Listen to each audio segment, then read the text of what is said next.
Guys ఈ short వీడియోలో నేను ఒక ప్రాబ్లమ్ని ఫేస్ చేశాను అనమాట. అది మీకు చెప్తాను అనమాట. ఇది డ్రైవింగ్ లైసెన్స్కి సంబంధించి. సో నా దగ్గర 2 వీలర్ డ్రైవింగ్ లైసెన్స్ ఉంది. నేను 4 వీలర్కి అప్గ్రేడ్ అవుదాం అనుకుంటున్నాను. సో దీనికి మనం పరివాహన్ యాప్లో అప్లికేషన్ చేసుకోవచ్చు. కానీ మనం ఎప్పుడైతే అడిషనల్ ఎండోర్స్మెంట్ వెహికల్ అనే ఆప్షన్ చూస్ చేసుకోవాలి మనం యాక్చువల్గా ఈ అప్లికేషన్ చేయాలంటే. సో మనం యాడ్ చేస్తున్నాం 4 వీలర్ని 2 వీలర్కి కలిపి. సో దీనికి అది ఎల్ఎల్ నెంబర్ అనేది ఒకటి అడుగుతుంది అనమాట. ఇది చాలా ఇంపార్టెంట్. ఇది మీకు ఎక్కడ దొరకదు. ఇది ఎక్కడ దొరుకుతుంది అంటే ఫస్ట్ మీరు దీనికంటే ముందు ఎల్ఎల్ అప్లికేషన్ ఫర్ లర్నర్ లైసెన్స్ని తీసుకోవాలన్నమాట. ఈ ఆప్షన్ క్లిక్ చేసి మీకు మెనూలోనే ఉంటుంది, పరివాహన్ యాప్లో మెనూలోనే ఉంటుంది, స్టార్టింగ్లోనే లర్నర్ లైసెన్స్ అని ఉంటుంది. అది క్లిక్ చేసి అప్లికేషన్ దానికి పెట్టుకుని ఈ 2 డేస్ పడుతుంది. 200 రూపీస్ ఛార్జ్ చేశారు నాకు. 2 డేస్లో అప్రూవ్ అయిపోతుంది అనమాట. ఇది అప్రూవ్ అవ్వాలంటే ఖచ్చితంగా మీ దగ్గర 2 వీలర్ డ్రైవింగ్ లైసెన్స్ కంపల్సరీగా ఉండాలి.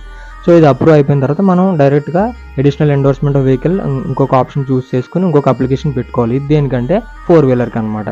సో ఇది మనం దీనికి ఒక 1200 రూపీస్ ఎంతో ఖర్చు అవుద్ది. టోటల్గా మీకు 1500 రూపీస్ అనేది ఛార్జ్ చేస్తారు. కంప్లీట్గా మీకు 4 వీలర్ లైసెన్స్ వచ్చేస్తుంది అనమాట. అదే మీరు బయట చేయించుకోవాలంటే ఖచ్చితంగా 5000 నుంచి 7000 రూపీస్ తీసుకుంటారు. నేనైతే మీరు కొంచెం చదువుకున్న వారు అయితే ఈజీగా చేసేసుకోవచ్చండి. బయట డబ్బులు వేస్ట్ చేసుకోకండి. 5000 to 7000 అంటే చాలా ఎక్కువ నా దృష్టిలో. సో మీరు ఇంట్లో కూర్చుని డైరెక్ట్గా ఆర్టీఓ ఆఫీస్కి కూడా వెళ్ళాల్సిన అవసరం లేదు. జస్ట్ లాస్ట్లో మీరు డ్రైవింగ్ టెస్ట్కి వెళ్ళాల్సి ఉంటుంది అంతే. మిగతాదంతా ఇంట్లో కూర్చొని చేసేసుకోవచ్చు మీరు ఈజీగా.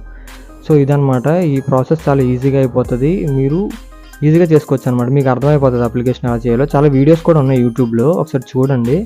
అండ్ ఈ ఎల్ఎల్ నెంబర్ అనేది చెప్పాను కదా, ఫస్ట్ అది చేసుకున్న తర్వాత ఇది చేసుకున్నాను అనమాట. ఇదనమాట షార్ట్.